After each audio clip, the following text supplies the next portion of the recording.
Bana bir kılma bilge. Tigaya bana bir tigama. Çıkama oydan. Nima? Akırma raski bunu kıldın mı? Tekmem Abdullah verip. Bana acısı mesela bile var. Nima?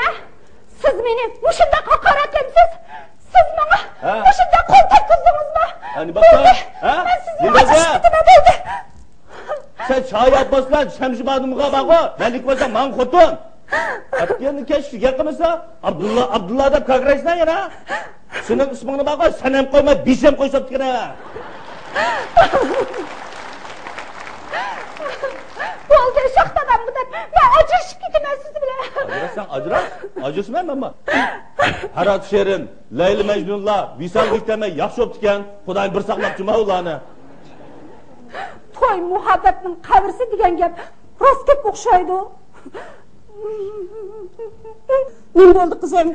Ben acışıp gittim. Hem de fakat şekerçiliğim kalmadı. Veripcan neymiş bu bala? Bak sana. Bu Senemcan neni yittim deptiler da. Onun üstüne Abdullah Taysan Bulat diye deydi adamın atını geldirip. Vay balda acısı gitekçe bunu oraya.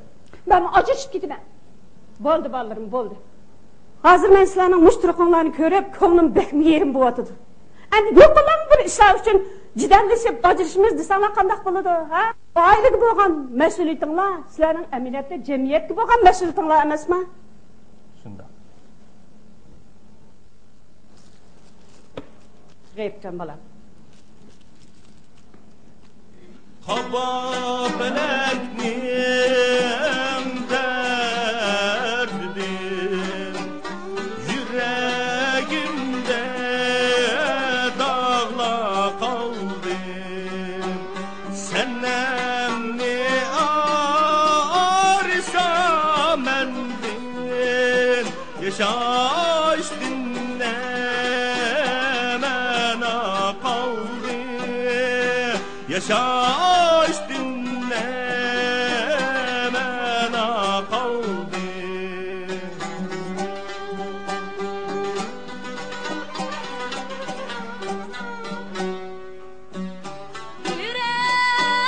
Yüreklerim kara bulur, gözyaşlarım mazda kaldı.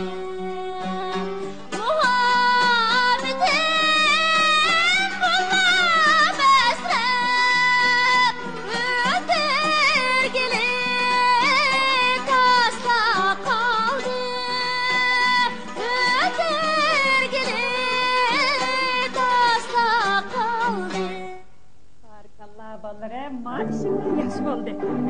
Burunki aşk meşklar, özünün güzel ahlak faziletini, kaysar iradesini sizlerge yadigar tutup geldi. Endi sizler, sırlık korgandan ibaret bu ailede çin muhabbet çırgını yandırıp, bundan keyinkilerge nenge ölüm bulunlar ballarım. Şuna kılaylı. Ballarım, sizlerin bugünkü bu işinla Verip selamның çin muhabbeti kılıngan bir çakçak toplasın. Lekin bu çakçakını işkindile paydalaştı bulmaydı ballarım. Bulundu Alçana. Alçana. Sizge köp rahmet. Biz mesuliyetimizni unutib qapti. Men berib gaza kelay. Alçana, men bir yağma aytib berasiz. Bo'ldi, bo'ldi.